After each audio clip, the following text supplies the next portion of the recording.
Hello, this is Kim Jong-il. We are going to cover the topic space closing methods in MEAW. The first part is the upper canine retraction.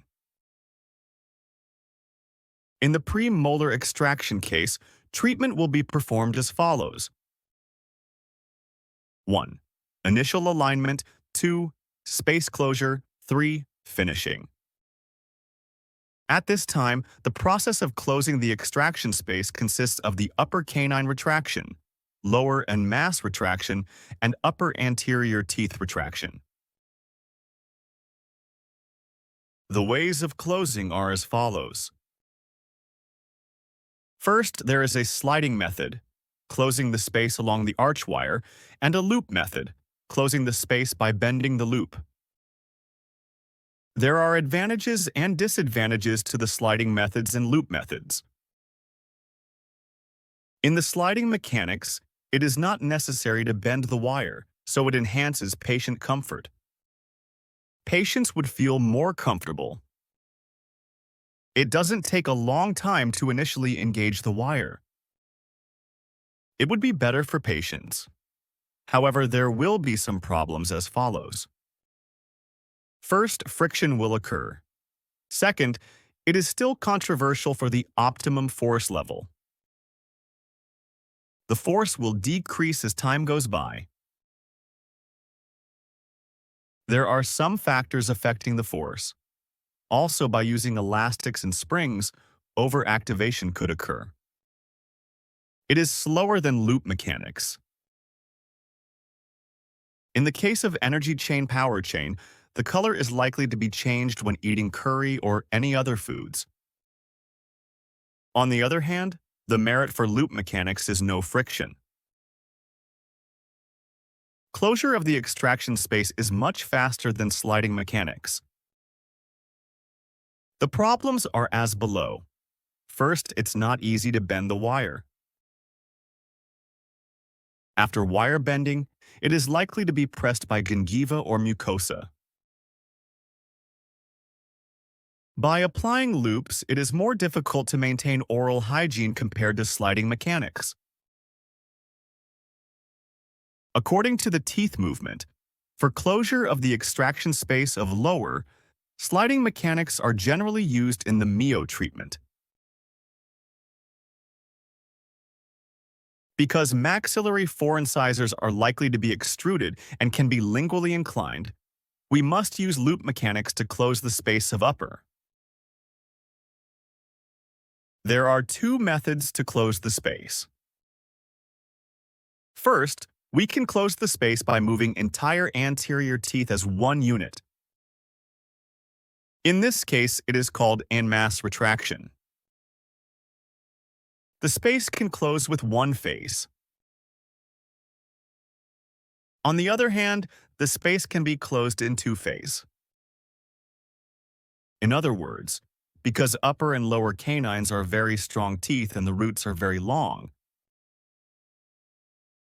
the space can be closed in two steps by first moving upper and lower canines backward and then moving anterior teeth left. In general, MEAW, in the stage of space closing, en masse retraction is used for closing the lower space, closing the space with one phase. In the case of closing the upper space, the space can be closed by first moving upper canines backward or by using en masse retraction in the upper as well. The most common problem caused by closing the space in the upper and lower is the loss of incisor torque. Center of resistance in the anterior teeth would be placed in the root of the lateral incisors. So, when the space is closed, the bracket is already placed on the labial side of the crown. As the space is closed, the upper incisor would rotate clockwise and extrusion. This will be a big problem. First, there are two ways to move upper canines backwards. We can use an E-chain energy chain, power chain, and closed coil spring as well. There is an advantage by using closed coil spring, gaining continuous force, but it's hard to maintain oral hygiene.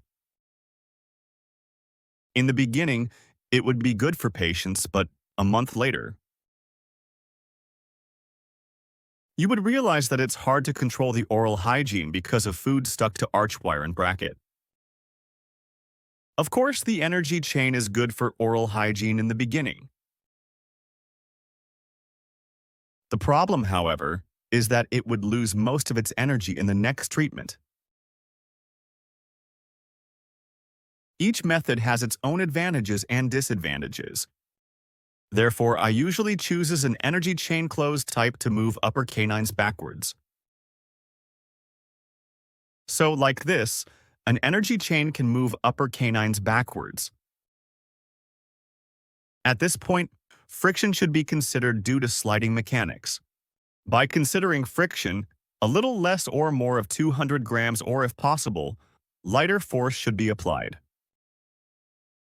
If the upper canines are moved backwards, the gradient of the bracket and slot differs. Then, the upper incisors will be extruded. If extruded, this would result in losing torque in the upper incisors. You should keep that in mind and move the upper canines backwards. When we move the upper canines backwards, we should think over the next three things. 1. Whether to reinforce anchorage or not. 2. Whether to apply heavy force or light force. 3. What would do if the upper canines touch lower teeth while moving the lower canines? The anchorage would be reinforced in the first case. Many patients visit the clinic due to protruded lips. Many practitioners try to move only anterior teeth backwards, leaving molars unchanged because canine and molar relationships are class 1. But in MEAW, UOP and POP are evaluated separately. This patient has 11 degrees of UOP, normal UOP, and 18 degrees of POP, steep POP. What does steep POP mean?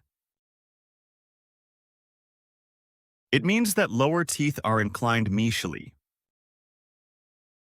What will the upper second molar be?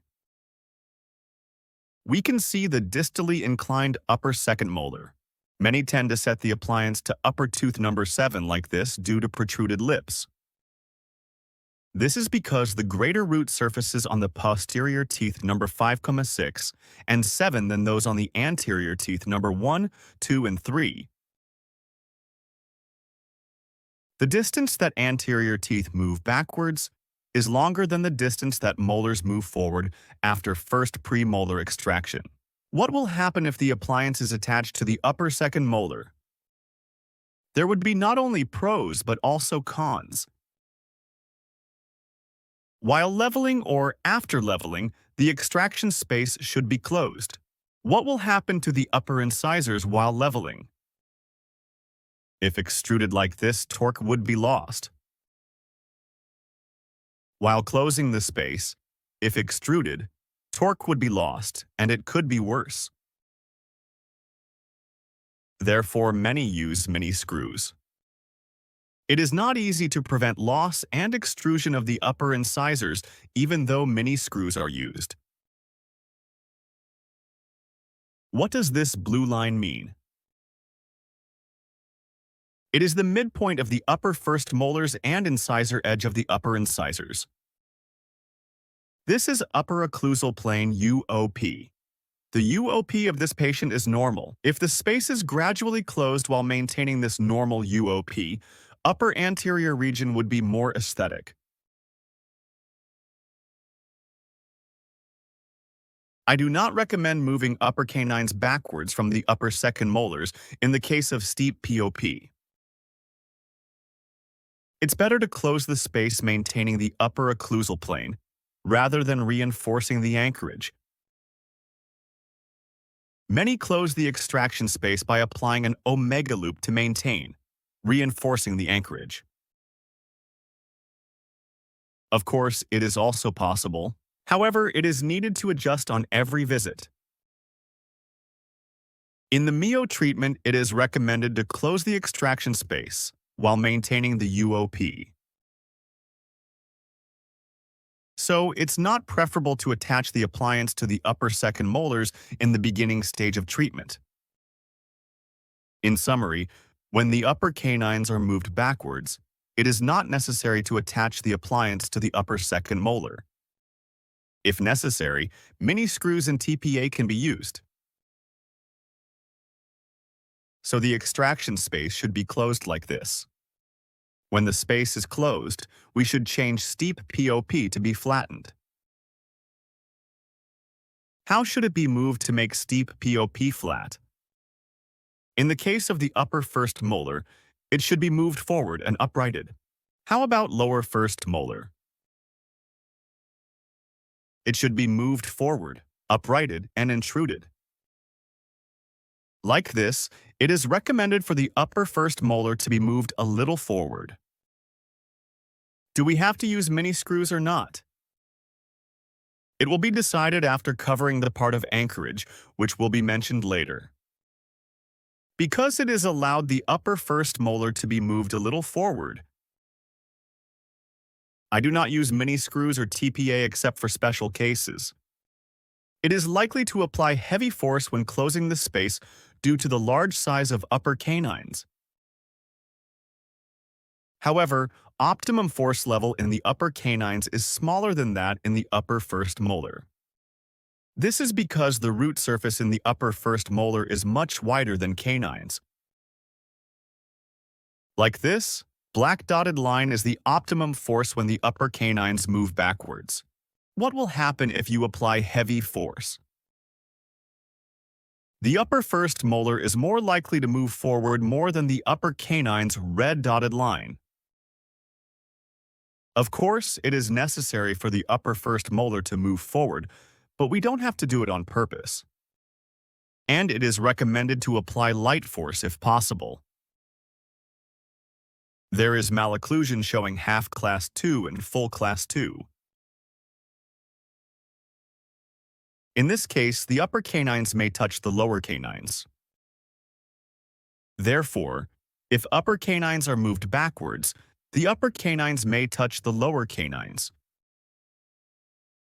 causing the molar move forward, not backwards. You should evaluate whether the upper canines touch the lower canines. Furthermore, the crowding could be observed while moving upper canines backwards. That is why many move upper canines backwards until they touch the second premolar.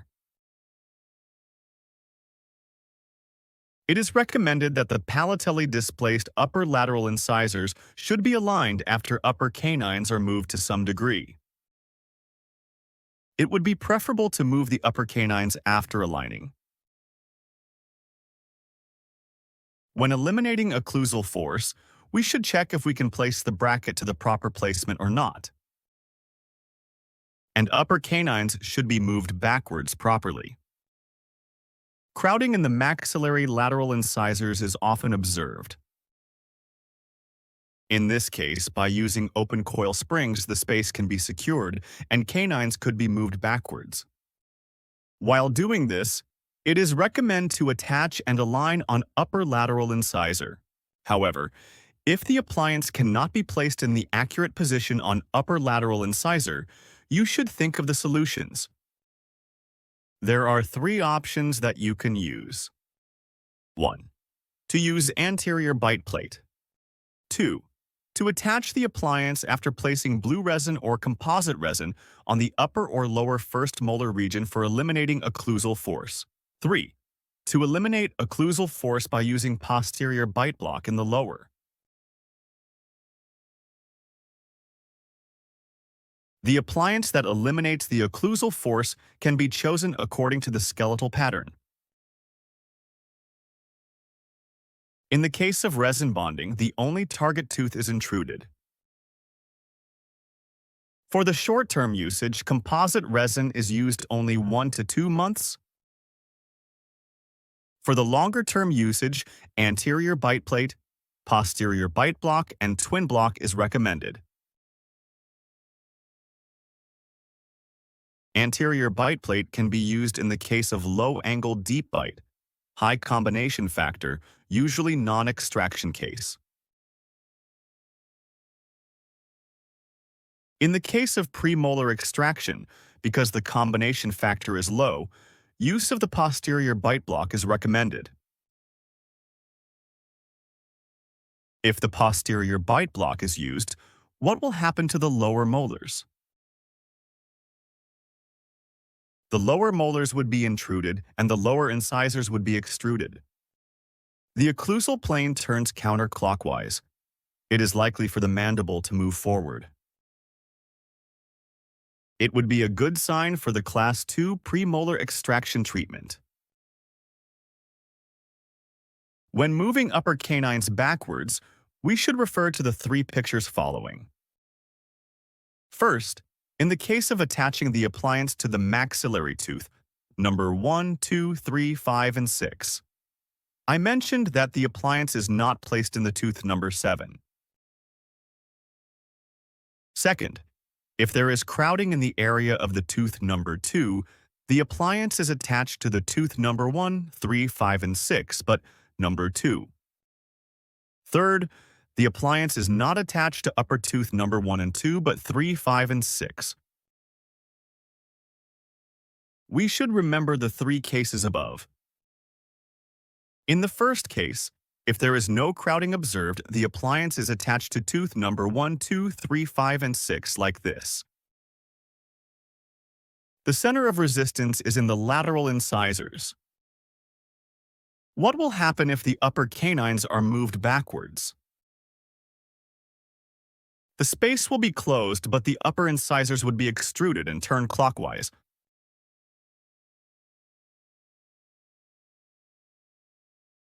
To prevent cases like this, some use mini screws. When using mini screws, upper tooth number 7 is also included. If so, upper incisors themselves would be more extruded.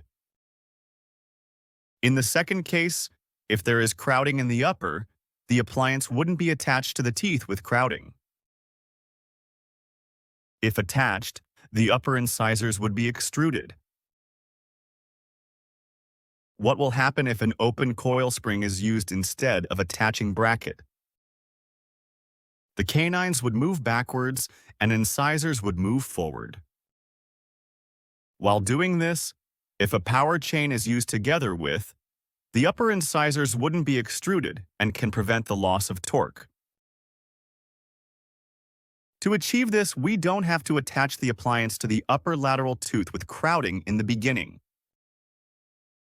In the case of crowding, by using an open coil spring, the upper incisors can be moved forward while pushing the upper canines back. Open coil spring is used with a power chain together. Then, incisors would be prevented from being extruded and loss of torque. In the third case, the appliance is not attached to the tooth number 1 and 2, and only upper canines are moved backwards. What will happen if only upper canines move backwards? Upper canines would move backwards like this because the appliance is not attached to the 4 incisors. After the movement, the inclination of the bracket slot changes. It is also observed for the arch wire in the anterior region to be extruded. The upper incisors can be prevented from the extrusion because the bracket is not attached to the anterior region. The appliance can be attached to the upper anterior teeth later for the patients with steep UOP, gummy smile, extruded and normal angulation of the upper incisors, especially in adult patients. This patient has Class 1 high angle. U1 to lip line is 8.4 and UOP is 19 degrees, which means steep UOP. There is a limit to non-extraction. What if we intrude the upper anterior teeth by using mini screws? Can we move the upper anterior teeth backwards? The limitation is clear.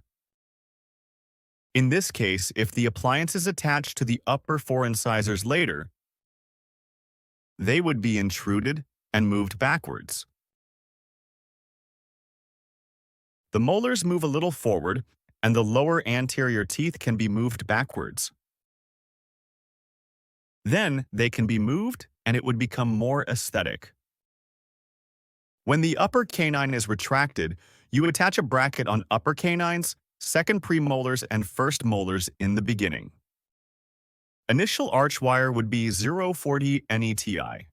And next month on 016 SS, the upper canines are moved backwards. 016 SS is a weak wire.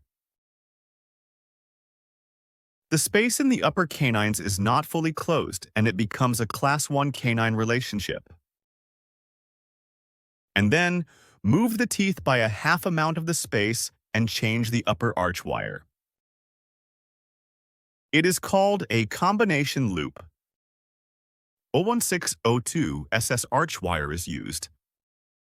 You should remember that the upper canines shouldn't move to where they touch the second premolar. If it moves a halfway, it should change to a combination loop. Many try en masse retraction of the upper arch, and often use mini screws. What would happen if the lower canines move backwards first? Would it be good or bad? The space can be closed easily. However, if lower canines move backwards first, the canines can become a full class 2 canine relationship. If so, it becomes more difficult to finish later. So even though it is a class 2 relationship, it would be more preferable to move the upper canines backwards a little first. First, move the upper canines backwards, leading to class 1 canine relationship. Then perform en masse retraction for the 6 or 8 of the lower anterior teeth. After that, retracting the upper 4 incisors is the standard of MEAW treatment. To review, there are 3 steps when moving the upper canines backwards. First, the appliance can be attached to upper teeth number 1, 2, 3, 5, and 6. It is a case with normal UOP and the upper incisors with labioversion. Second, the appliance can be attached to upper teeth number 1, 3, 5, and 6, and an open coil spring can be used in the tooth number 2. It is the case of crowding in the lateral incisor area. Third, the appliance can be attached to upper teeth number 3, 5, and 6, but tooth number 1 and 2. When is this recommended? It is preferable when the patient has steep UOP, upper anterior teeth have normal angulation, and has a gummy smile. It is more preferable for the patient to have non-extraction treatment, but sometimes extraction is needed. In this case, the appliance should be attached to teeth number 3, 5, and 6 first after delayed boating like C. So, it is recommended to have a class 1 canine relationship by moving the canines backwards first. Thank you for watching.